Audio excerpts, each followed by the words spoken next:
তোমায় একটু না দেখলে আর আমি থাকতে। এ ধনু এই দাঁড়া দাঁড়া দাঁড়া দাঁড়া। হ্যাঁ বলো।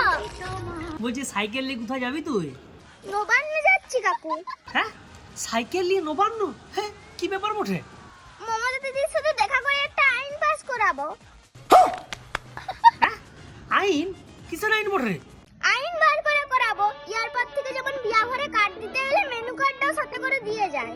ও তা আজকে এই আইন পাস করাতে চাইছো ওখানে? কিছু কেস হয়েছে নাকি? হগো কাকু দিন কতক আগে একদিনে দুটো বিয়া ঘর পড়ে গেছিল।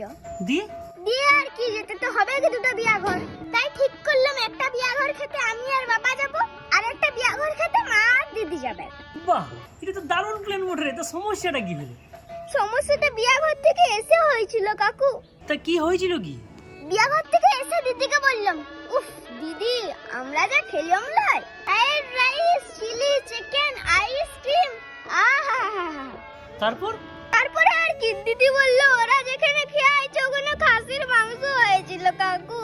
এই রে এবারে তুমিই বলো বিয়ার কার্ডের সাথে যদি মেনু কার্ডটা দিয়ে দিত তাহলে তো আমি খাসির মাংসটা খেতে যেত। বিরাট লস হয়ে গেল। যাই যাই আইনটা বার করাতে হবে। যা যা মা তুই যা যা যা। सपना टूटा है तो दिल कभी जलता है हाथों